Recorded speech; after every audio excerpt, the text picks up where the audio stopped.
তারা আমাদেরকে তাদের 10 জন সাথী আহত হইছে তার কোনো প্রমাণ আজকে দেখান। সহজ কথা, একদম সহজ কথা। তারা কোনো তাদের ইনজুর্ড হইছে, মাথা ভাঙছে, আহত হইছে, এরকম কোনো 10টা সাথী আনুক, আর আমাদেরকে বলবেন আমরা আপনাদেরকে এখন এইখানে নাম ও নম্বর দিব। আপনারা এখানেও দেখতে পাচ্ছেন, তাদের কাছে গিয়েও দেখতে পাবেন। আমাদের আহত সাথীদের সংখ্যা 1000-এর উপরে এখনো আপনি পাবেন।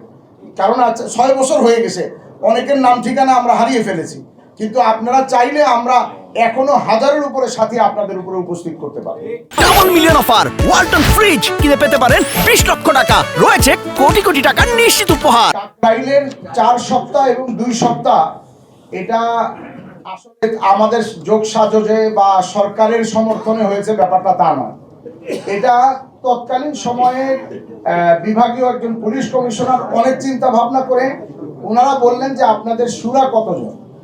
তখন আমাদের শুরা ছিল 6 জন, ওনাদের পক্ষে ছিল 2 জন, আমাদের পক্ষে ছিল 4 জন।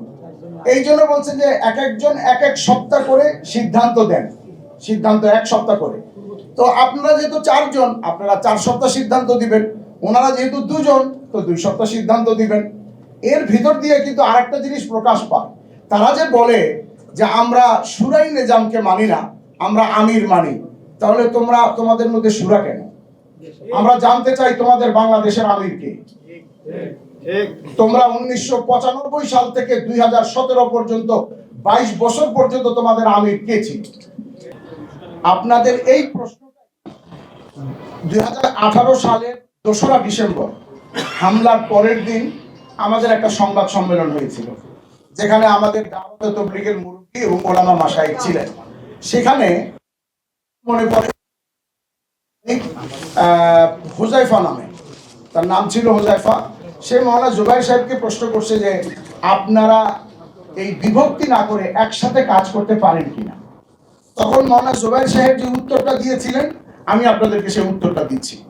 উনি উত্তর দিয়েছিলেন, উনি একটা রেফারেন্স দিলেন যে আমাকে স্বরাষ্ট্রমন্ত্রী এই কথা বলছেন, হুজুর এক হয়ে কাজ করা যায় কিনা। তখন মাওলানা জুবাইর সাহেব স্বরাষ্ট্রমন্ত্রীকে, তৎকালীন স্বরাষ্ট্রমন্ত্রীকে বললেন যে আচ্ছা আপনি কি বলেন যে আমি এই একজন ব্যক্তি আপোষ করার জন্য শরীয়তের হুকুম জলাঞ্জলি দিব? বললেন অ্যাজ এ মুসলিম আমি তো এটা বলতে পারি না। মাওলানা জুবাইর সাহেব বললেন এটাই আমাদের দ্বন্দ্ব, যে তাকে আমরা যদি ব্যক্তি স্বার্থ হতো, আমার কোনো জমি, আমার কোনো জায়গা, আমার কোনো পদবি, আমার কোনো স্বার্থ, আমি জলাঞ্জলি দিয়ে দেবো সেটা। কিন্তু প্রশ্নটা হলো শরীয়তের, প্রশ্নটা হলো ইসলামের, প্রশ্নটা হলো ফতোয়া, প্রশ্নটা হলো সারা বিশ্বের হক ও বাতিলের। হক আর বাতিল কখনো এক হয় না।